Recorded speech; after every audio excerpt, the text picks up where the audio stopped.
No matter what happens with this conflict with North Korea, you better believe one thing: the eyes of Iran are on us.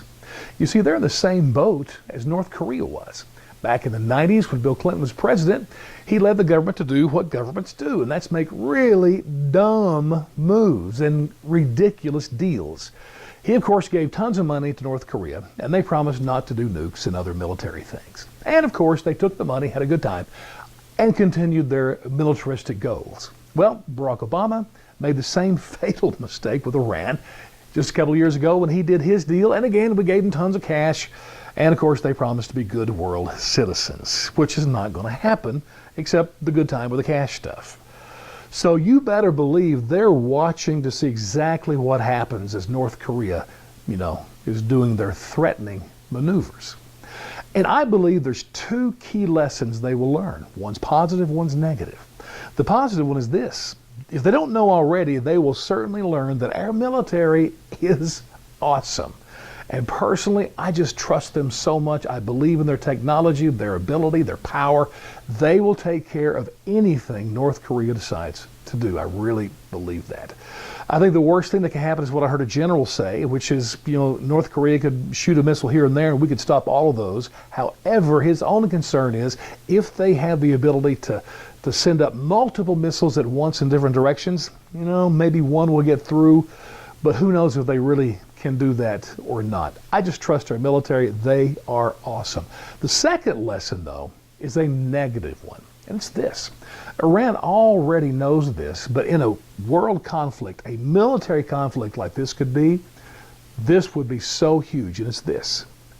America is divided politically, maybe as much as since the Civil War. I mean, I don't know in my lifetime I've ever seen it like this.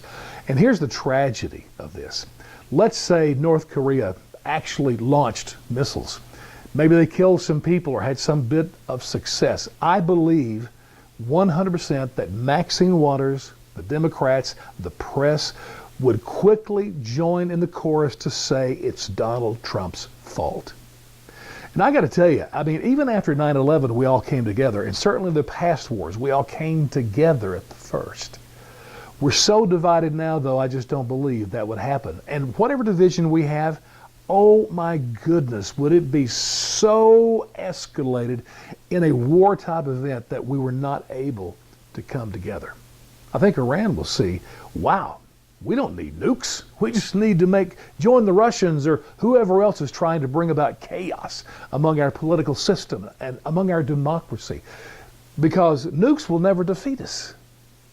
But they're going to learn clearly that division and chaos, hey, we'll destroy ourselves. So it really bothers me where we are.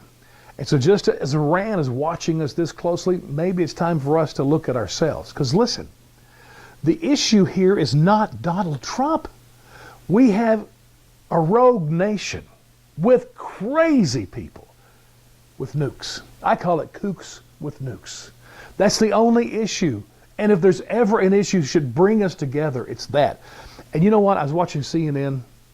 I think I was able to stay tuned for about 30 minutes. They went through about 8 guests while I was watching. There was only 2 things discussed with this North Korean conflict. One was the phraseology used by Trump, saying fire and fury against North Korea. And the other one was the latest polls that show most Americans don't trust Trump. Well, listen, I don't trust him either. I mean, he's not exactly, the beacon of morality.